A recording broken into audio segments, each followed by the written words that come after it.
Glória a Deus, igreja. Amém. Eu estava meditando,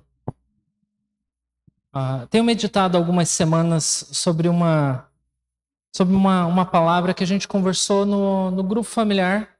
Começou com a mensagem da pastora Tânia, a gente conversou no grupo familiar e aquilo ficou na minha mente.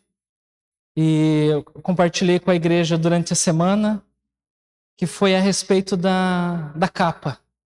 Quem viu o videozinho?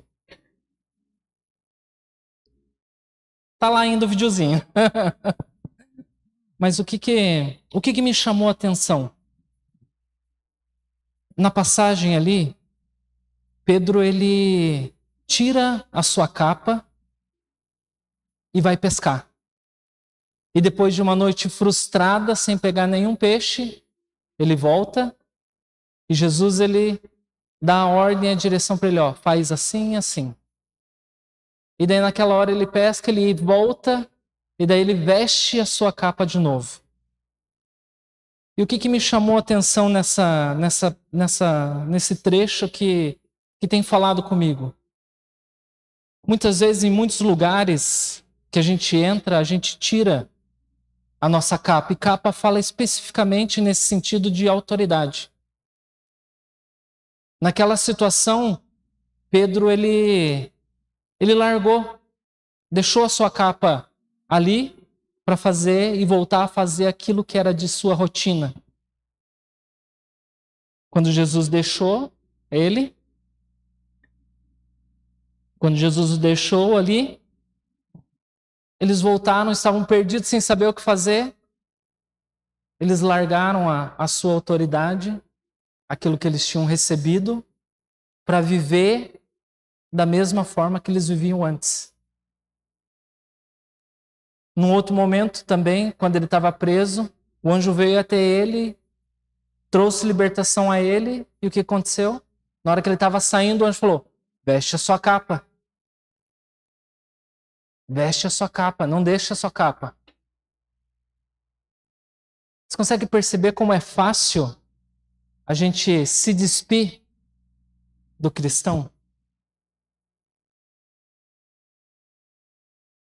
Mas isso, eu comecei a buscar um pouco mais e elaborei uma série de mensagens.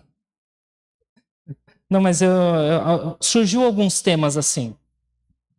Assim como da vez que a gente falou a respeito das estações da vida, o Espírito Santo começou a falar sobre alguns temas. E esse foi um dos temas que ele tem falado comigo, que eu já tenho o nome da série, que é Sobre Viver. E qual que é a diferença de sobreviver e sobreviver? Tem diferença. A gente vive uma linha no tempo que ela é muito desigual, onde a gente vê pessoas sobrevivendo para poder viver e poucas parando para meditar sobre como saber viver. E o tema da mensagem é pegando toda essa primeira parte é viver de verdade. Porque me chamou a atenção, puxa, Pedro, em determinado momento, ele parou de viver a verdade. À medida que Jesus não estava mais com eles, eles voltaram a fazer as mesmas coisas que faziam antes. As mesmas práticas. Ele voltou a pescar.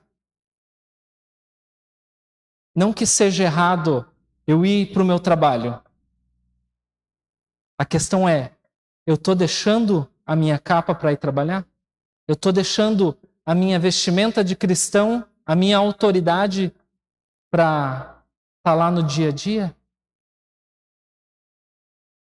E daí, dissertando um pouco sobre isso, eu comecei a pesquisar a expressão de A questão de sobreviver, ele carrega a ideia de resistência, de luta, de estar lutando para poder viver. E já a expressão sobreviver, ela nos convida a pensar, a meditar mais profundamente do que a gente está realmente fazendo com a nossa vida, com a nossa existência. Se a gente só está apenas passando pelos dias ou refletindo sobre o que de fato é viver. Você consegue perceber como que o grupo familiar ele é importante? Os gatilhos que eles nos levam? Talvez faz o quê? Umas 4, 5 semanas a sua palavra? Um pouco mais. O quanto isso nos mexe? Se a gente realmente começa a viver e entender o que a palavra está querendo falar conosco. E o porquê que eu falei do grupo familiar é importante? Eu sempre vou falar do grupo familiar, gente. Porque ali a gente consegue ter mais intimidade. Ali a gente consegue cutucar um pouquinho mais. O pessoal do nosso grupo conhece. Eu cutuco. Eu vou lá e falo, o que você entendeu? O que a palavra falou com você? A gente cutuca.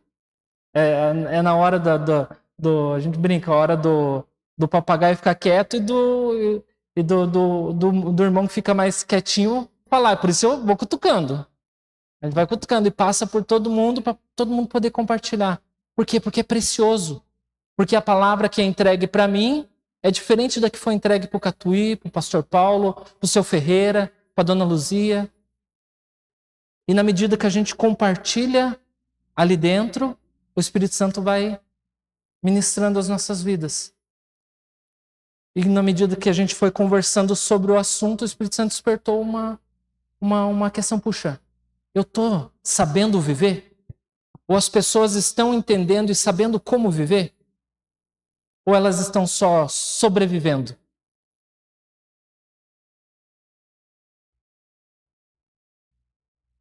Sobreviver é instinto, é o mínimo. É a gente se manter de pé, que muitas vezes parece que nos empurra para baixo. É pagar os boletos, é aguentar as pressões, cumprir as rotinas, é resistir, mas com pouca margem para contemplar. Já sobreviver, por outro lado, ele te faz meditar, te faz olhar para si e perguntar que tipo de vida que eu estou levando. O que significa viver com propósito? Eu estou só reagindo ao mundo ou estou realmente presente nele? As pressões elas vêm, eu só reajo ou eu estou proporcionando que as oportunidades elas surjam? Eu estou buscando avançar ou eu só estou resistindo àquilo que vai se apresentando na minha frente? Então isso nos provoca a sair do automático, a perceber que muitos de nós eles sobrevivem em corpos que gostariam de estar vivendo mais plenamente com sentido, com mais conexão com Deus. Talvez o maior desafio da modernidade não seja só sobreviver, mas lembrar que também a gente foi chamado a pensar sobreviver, sobre como viver e transformar essa sobrevivência em vida. Ao invés de a gente deixar a vida ser apenas uma extensão da sobrevivência. Ou como diz a música, né? Deixa a vida me levar, vida leva eu. Você vê como é cultural. A gente tem vivido assim um tempo diferente na nossa caminhada. Que a gente foi inserido num lugar,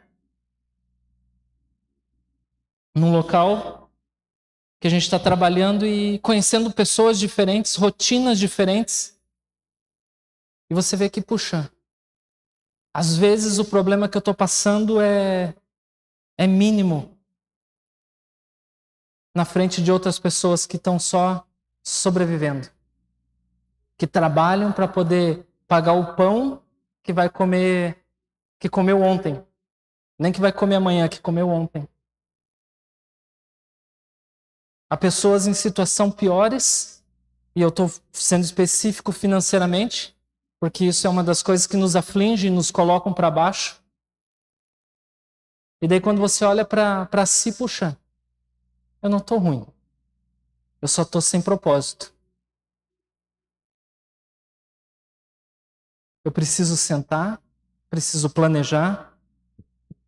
Então essa distinção de viver vai muito além de existir alguns poucos anos na Terra. Se a gente começa a aprender a viver, a gente vai perceber que, puxa, há uma vida em abundância. Não é uma vida medíocre, uma vida na média. É uma vida que o Senhor tem preparado para a gente. Uma vida de comunhão, de relacionamento com Ele.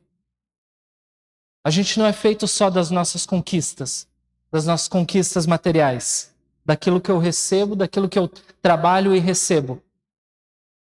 A gente não é feito disso. A nossa vida vai além disso. Para isso, eu preciso entender o que o Senhor está falando. Por isso que eu quero abordar uma série, porque não vai ficar só nessa. Essa aqui é só a introdução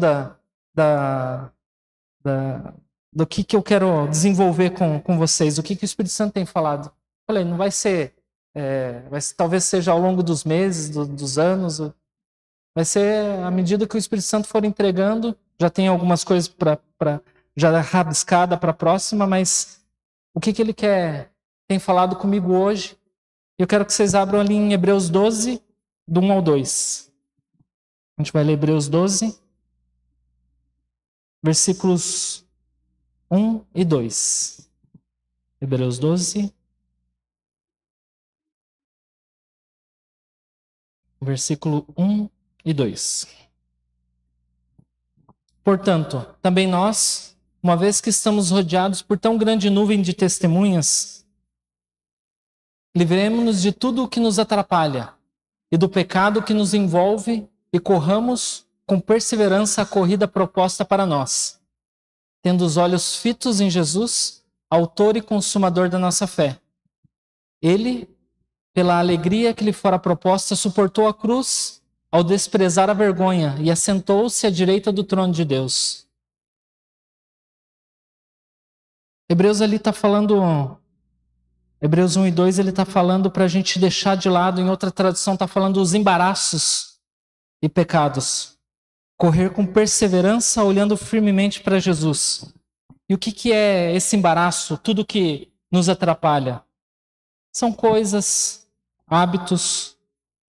Algumas coisas necessariamente não são pecados, mas que precisam ser deixados de lado para a gente correr, para a gente poder avançar. E é uma corrida. Então a nossa vida é uma jornada. Para correr essa corrida é preciso preparo.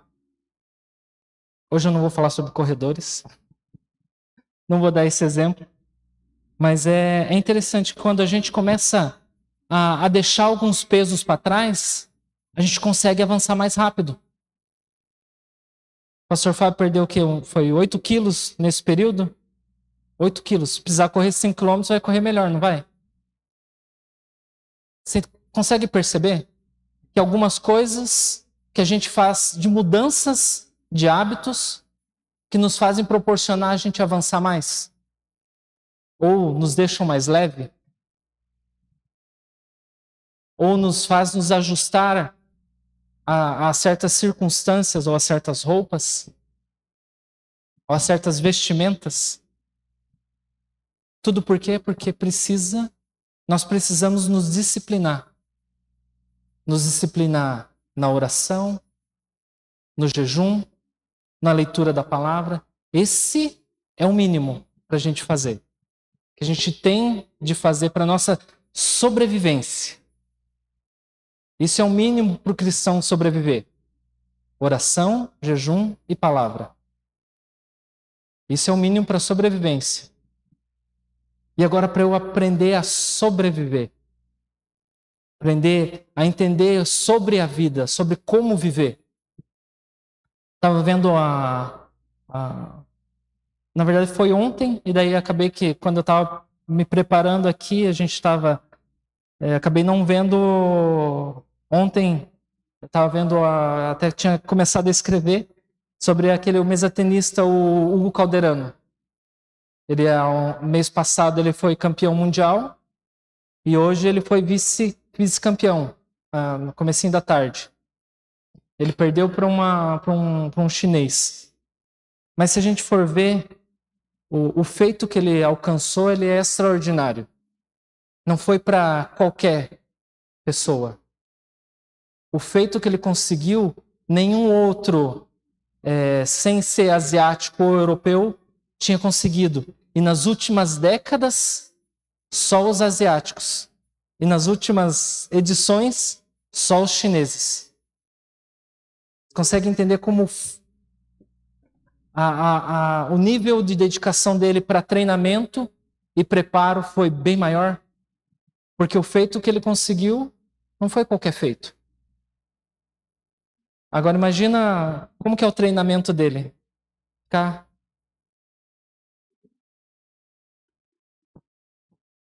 repetitivo, repetitivo, repetitivo. É que nem na bateria. É repetição, repetição, violão, repetição, repetição. Todo instrumento ele requer uma disciplina. Assim é que nem na questão do esporte. No feito que ele conseguiu. Mas foi por quê? Porque ele precisou se dedicar, precisou separar um tempo, precisou um tempo de preparo para ele conseguir alcançar esse feito que ele conseguiu. Até anotei aqui, é como o tempo de preparo, é como a gente está mais de perto lá vendo as cozinheiras, não é só chegar na cozinha e falar, hoje eu vou fazer feijão.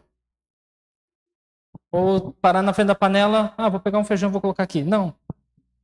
Precisa-se um tempo de preparo. Precisa pensar no que vai fazer, os ingredientes que vai pegar. O Catuí sabe muito bem disso. A gente começa para o retiro ou algum evento, a gente começa 3, 4 dias antes, vendo o que vai fazer, o que precisa comprar, se preparando para quê? Para que no dia que for cozinhar, seja tudo certo, para que ocorra tudo bem, para que a comida seja feita da forma que deve ser e gostosa como sempre é. Amém? Quanto tempo a gente tem gastado e pensado no preparo para a nossa vida? Ou geralmente a gente só reage às situações? Você tem planejado o que você quer para daqui a um ano? Você tem planejado o que você quer para ano que vem? Para daqui 2 anos, 3 anos? Ou é só, como eu falei, pagar só o boleto do próximo mês? É importante a gente... puxa, mas parece ser tão distante isso da minha vida. Eu não consigo, não tenho perspectiva. Eu não tinha perspectiva de vida. De ter uma família, de ter uma... Mas à medida que eu fui caminhando com o Senhor, Ele foi revelando aquilo que Ele tinha preparado. E hoje eu sou abençoado. Não só tenho uma esposa, tenho um filho, tenho uma família. Por quê? Porque a gente se deixou ser ministrado pelo Espírito Santo. Se deixou ser ministrado por aquilo que o Pai tem preparado para as nossas vidas.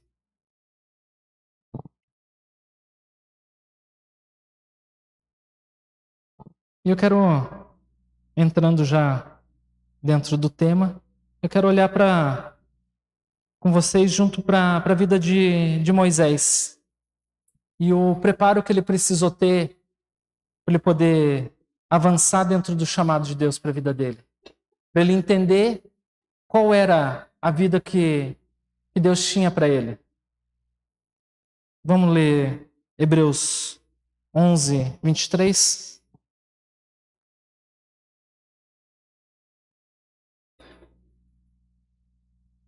Pela fé, Moisés, recém-nascido, foi escondido durante 3 meses por seus pais, pois estes viram que ele não era uma criança comum e não temeram o decreto do rei.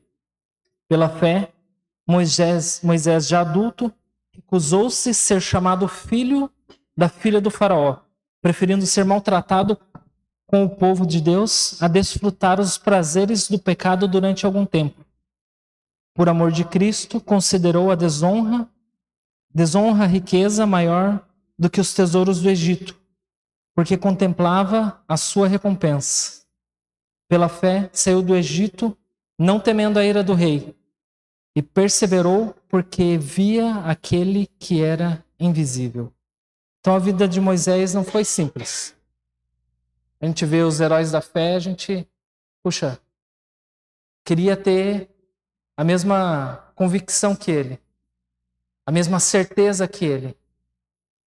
Mas se a gente começa a esmiuçar um pouquinho a vida de Moisés, a gente vai ver que não foi simples. Desde o ponto que do chamado dele no deserto, na dificuldade ali na saída do Egito, na reclamação, na murmuração do povo, os 40 anos no deserto, para ele não entrar na terra prometida ainda. Você consegue ver tantos altos e baixos? Na verdade, eu só falei dos baixos, né? Quantas pressões que ele recebeu para ele ser cada vez mais empurrado para baixo. Mas ele, convicto pela fé, ele saiu do Egito pela fé, ele fez pela fé, pela fé. Moisés lidou com altos e baixos, estresse. Ele vivia a convicção, buscando o propósito de Deus, não guiado apenas pelos sentimentos ou interesses pessoais. Em Hebreus 11, a gente vai pegar todos os versículos ali. E quando a gente começa a caminhar e ver a vida de Moisés, a gente vê que ele se deparou com 4 perguntas essenciais da vida.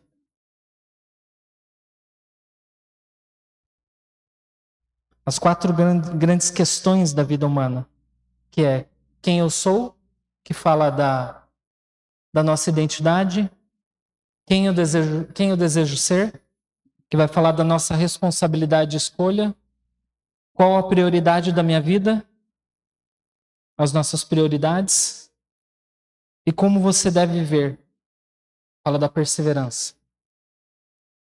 Quem eu sou? A gente precisa saber que nós somos, que a nossa identidade ela não está baseada naquilo que eu faço.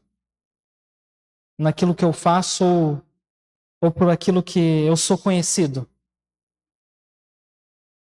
Hebreus 11, 24, ele diz, Moisés recusou ser chamado filho da filha do faraó. Ele se recusou.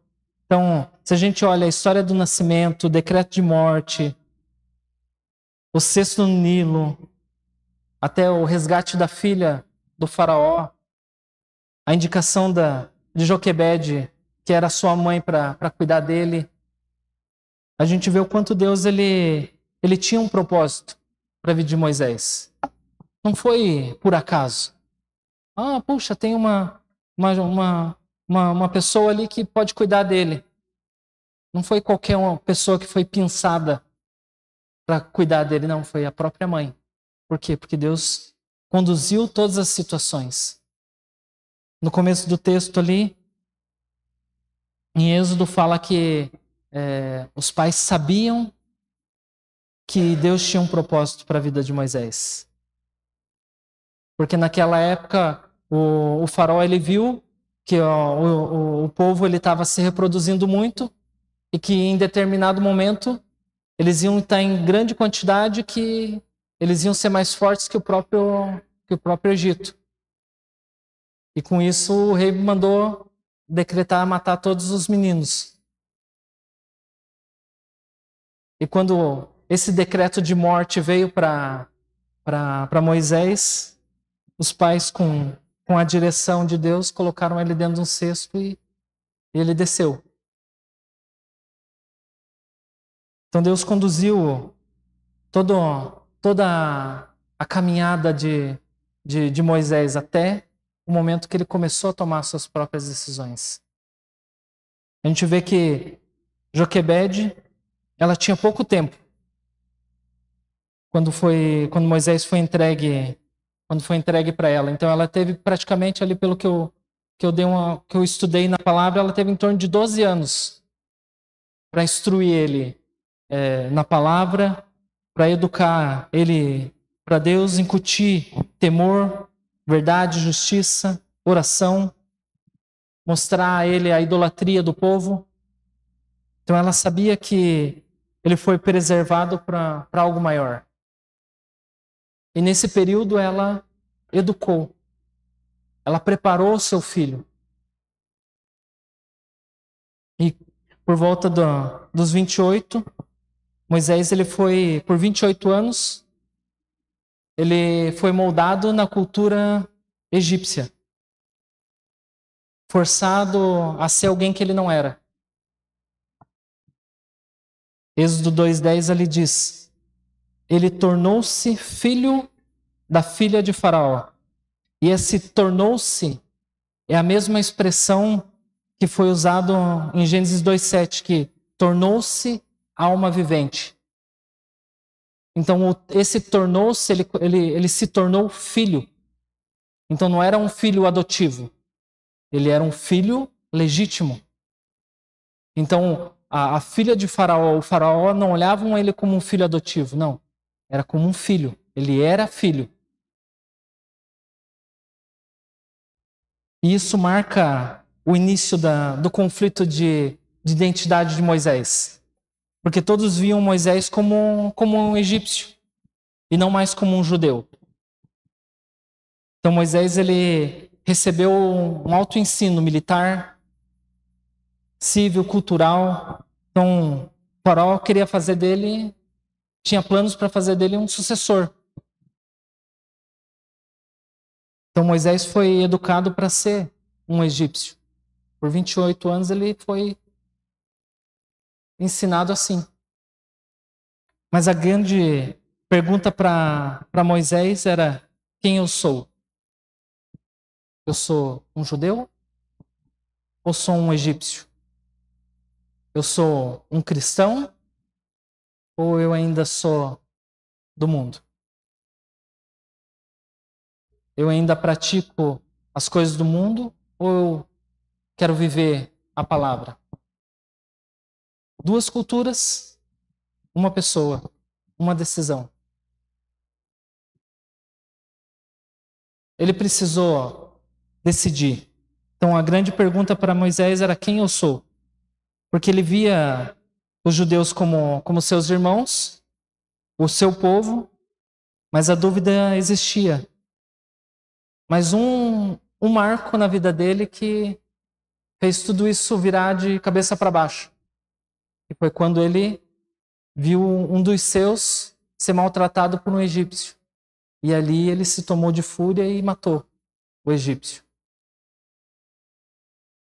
E ele escondeu o corpo, e como a notícia se espalhou, e com a sua crise de identidade instaurada, ele fugiu.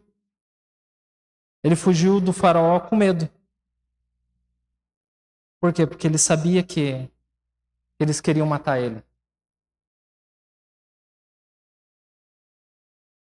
E até no deserto, quando ele encontrou Zípora, quando ele estava num lugar que ninguém o conhecia, mas ele ainda estava com as suas vestimentas, quando ele ajudou na questão dos pastores com as filhas de Jetro. Quando Jetro perguntou para suas filhas quem que tinha os ajudado, elas falaram: não, foi um egípcio. Então ele ainda, por mais que ele tinha saído do Egito, ele ainda era reconhecido como um egípcio. E essa luta durou por muito tempo, ela durou por 40 anos. 40 anos ele ainda se questionando quem ele era. Se ele era um egípcio ou se ele era um judeu. Até um momento que ele teve um encontro. E um encontro genuíno com Deus. Que foi na sarça. Primeiro Deus, quando se encontrou com ele, Deus afirmou: eu sou. Sou eu quem falo contigo. Mas a primeira pergunta de Moisés, está ali no versículo 12, de Êxodo 3:12. Deus afirmou: eu estarei com você. E essa é a prova de que eu sou quem o envia. Quando você tirar o povo do Egito, vocês prestarão culto a Deus neste monte.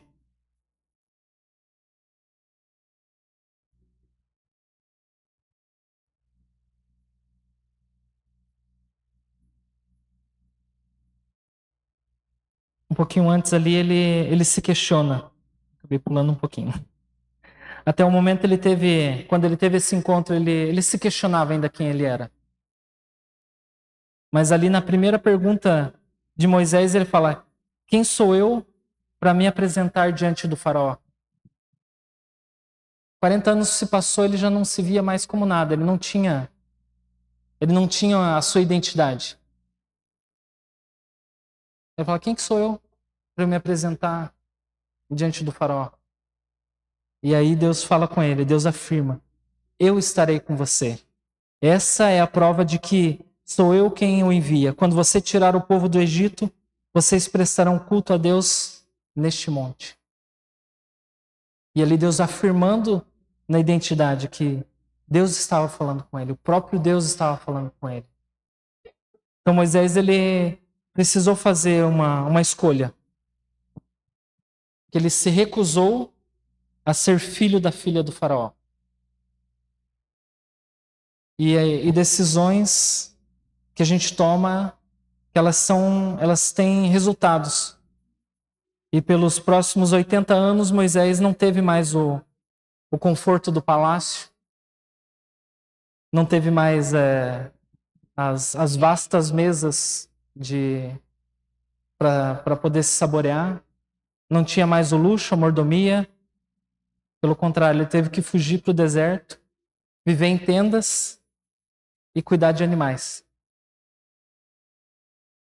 Consegue entender quando o propósito de Deus ele é para as nossas vidas, nem sempre vai ser fácil. Nem sempre é um mar de rosas. Quem você é? Quem é você?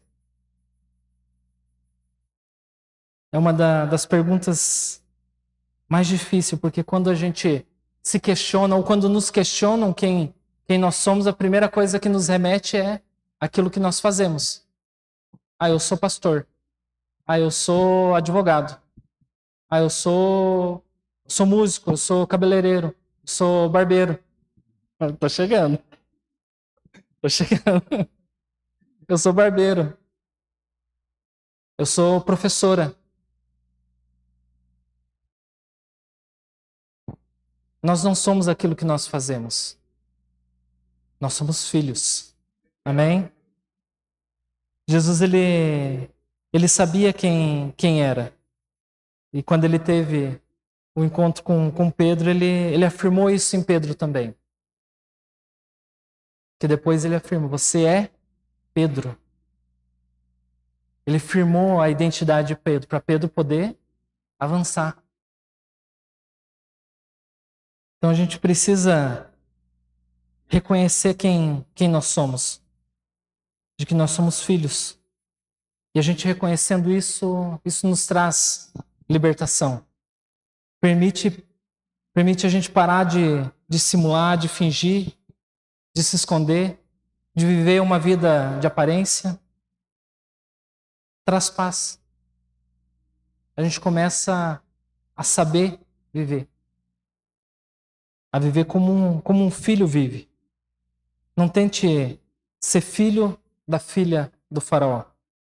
Você é um filho de Deus. Amém? Decidir quem você é, viver essa identidade. Moisés pagou um preço por isso. Mas ele foi recompensado. Ele não entrou na terra, mas ele foi ressuscitado. Ele está com o Pai. Você consegue perceber que as nossas decisões, elas vão além do nosso tempo? Quem eu desejo ser? Então, além de saber quem somos, saber quem a gente deseja ser. Hebreus 11:25 fala: preferiu ser maltratado com o povo de Deus a desfrutar dos prazeres temporários do pecado. Então ele preferiu, e isso foi uma escolha. E ele escolheu o que era certo. Ele assumiu a responsabilidade. Saber quem somos, ele afeta nas nossas escolhas. Porque eu não vou mais ter a balança de como eu vivia no mundo. As minhas escolhas, as minhas decisões, elas são baseadas na palavra. São baseadas naquilo que eu vivo com o Senhor. Não sou eu mais quem vive, mas Cristo vive em nós. Amém? Então todas as nossas decisões, elas precisam ser balizadas pela palavra.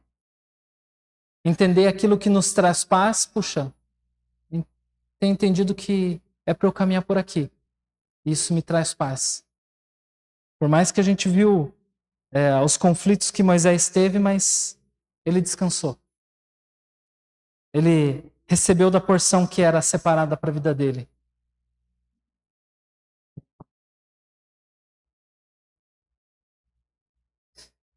Conselho aos filhos: nada neste mundo é mais importante do que amar a Deus e reconhecer que você é uma filha, um filho de Deus, porque a partir dessa decisão, todas as suas escolhas, elas fluem em um caminho diferente. Então todas as nossas escolhas, elas vão ser balizadas pela palavra, balizadas por aquilo que o Espírito Santo tem deixado e a gente se deixado moldar por ele. Então Moisés, ele escolheu largar os palácios e a posição de príncipe para ser maltratado como o povo escravo era. Isso relaciona com a nossa atitude. Como que a gente encara a realidade? Eu prefiro fugir ou eu prefiro estar com o povo? Eu prefiro viver a minha vida, os meus dias, os meus planos, as minhas ambições? Ou eu prefiro entender aquilo que o Pai tem preparado para a minha vida?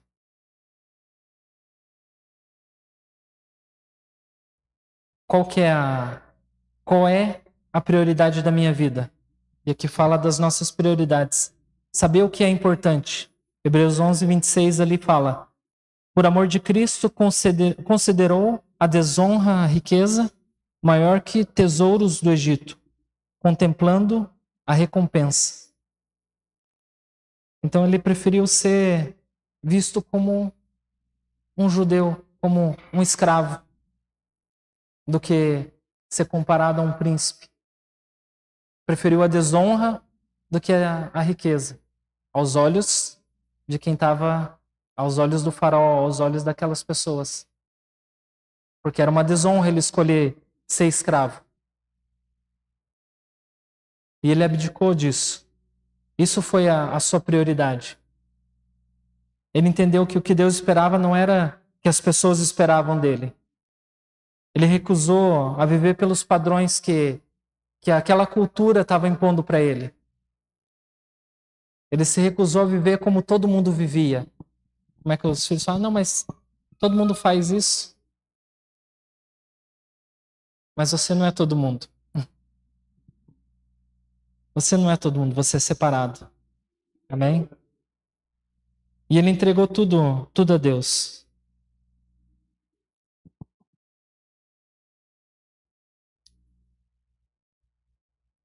Qual tem sido a nossa prioridade?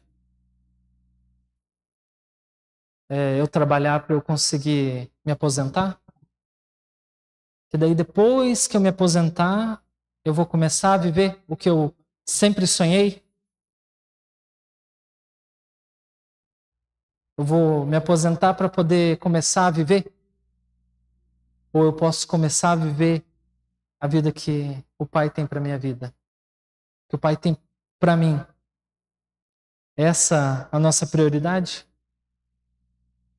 A gente tem conversado sobre prioridades, né? E conversando com um casal, a prioridade do marido é a esposa, a prioridade da esposa é o marido, dentro do casamento. Depois, as ordens, os degraus ali, eles vão primeiro a esposa, esposo, os filhos, o sogro, a sogra e assim por diante. Então, dentro do casamento, essas são as prioridades.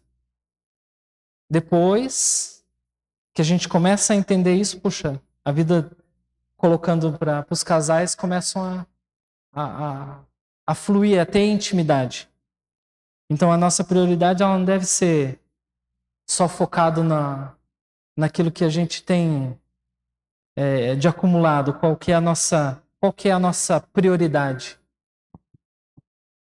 É os que estão próximos ou é o Pai? Você consegue entender as escalas? A gente começa a perceber essas escalas e ver que a gente tem algumas prioridades. E sabendo quem eu sou, a prioridade ela vai estar preparada. Sabendo quem eu sou, o Senhor Jesus ele começa a alinhar isso nas nossas vidas. E a gente começa a entender quais são as nossas prioridades. A minha prioridade é, como eu falei, entendam bem. Por isso que a gente precisa ter um planejamento. A gente tem conversado com a Cláudia. A gente está num período que a gente dedicou 6 meses, 6, 7 meses, para a gente poder se dedicar a um projeto para que a gente possa avançar nos próximos 10. 6 meses para avançar 10 ou que seja. Que a gente ia precisar de um esforço de 10 anos, 10, sei lá, talvez um pouco menos. Que a gente ia ter que tirar das nossas finanças, tirar do nosso planejamento. A gente conseguiu, planejando, em 6 meses, conquistar o que a gente precisava. E com isso, a gente vai ter mais disponibilidade daqui para frente. Mas por quê? Porque a gente entendeu, planejou, priorizou em determinado momento o que precisava ser feito para aquela hora, para que daqui 2, 3 anos a gente consiga caminhar cada vez mais, avançar cada vez mais rápido. Mas isso a gente precisa sentar, planejar, por mais que às vezes pareça ser utópico, parece ser tão distante. Puxa, por que eu vou planejar daqui 5, 6 anos? É necessário, queridos. É necessário por quê? Porque a gente começa a viver uma vida mais leve. A gente começa a desfrutar da vida, a contemplar a vida que o Pai tem nos dado. E eu paro de viver, e eu paro de sobreviver. De só viver para poder pagar as contas, ou só viver para poder cumprir com aquilo para bater o ponto, para poder ter a minha recompensa no final do mês. A gente começa a sonhar quando as nossas prioridades elas começam a ser alinhadas. Consegue perceber como à medida que o Espírito Santo ele vai falando com a gente começa a ter esse discernimento. Mas para isso a gente precisa se deixar moldar. precisamos ter clareza sobre essas prioridades. Então, como você deve viver? A forma de viver ela está ligada à perseverança. Hebreus 11, 27. Pela fé, ele saiu do Egito, não temendo a ira do rei, e perseverou porque via aquele que era invisível. E se a gente compara as duas saídas de Moisés do Egito, a gente vê que a primeira saída dele, ele estava numa condição de que ele não sabia quem era e foi motivada pelo medo, porque ele fugiu. Já a segunda saída do Egito, ele saiu com convicção de quem ele era e aquilo que Deus tinha preparado para a vida dele. Só que foram 80 anos. 80 não, desculpa, 40. 40 anos. 40 anos de planejamento, 40 anos de luta. Mas à medida que ele teve um encontro, o Espírito Santo Deus deixou claro na vida dele quem ele era e qual era o propósito dele. Amém? Você pode se colocar de pé? Chamar o pessoal do louvor. Então a perseverança vem daquele que é invisível, que é Jesus. A nossa vida ela vai ter altos e baixos. A gente não está imune às lutas, às batalhas. Pelo contrário. A gente está inserido nesse mundo e a gente vai passar por provações. Mas tem de bom ânimo. O Pai diz, eu venci o mundo. Amém? Glória a Deus, queridos.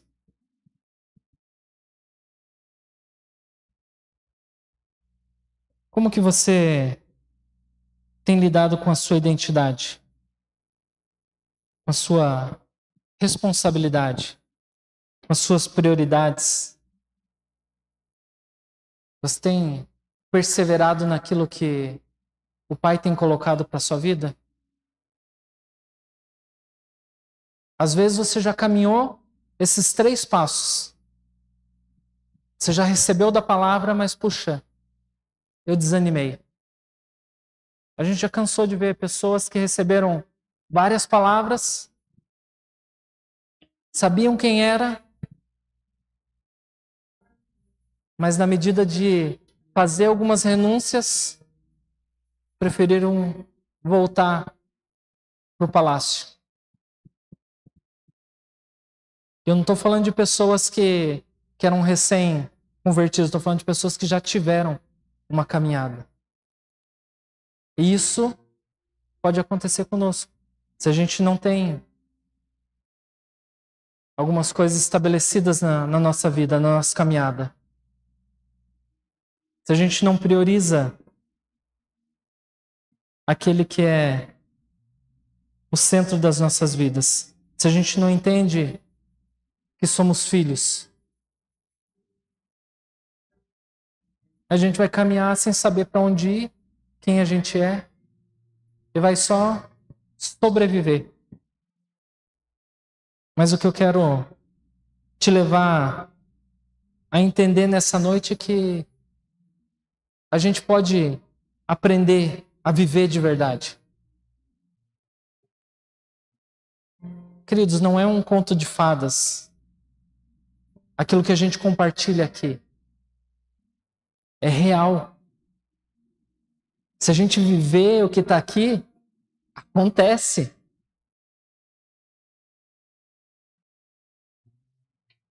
Só que para isso eu preciso decidir. Assim como Moisés, ele precisou tomar uma decisão.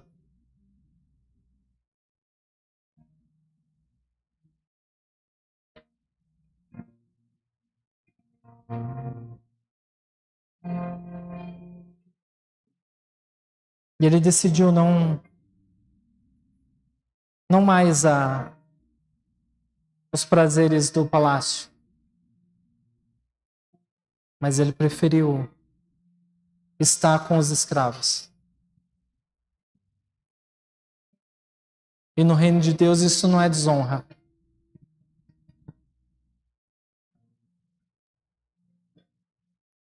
Enquanto o pessoal vai ministrar, tome a sua decisão. Você não precisa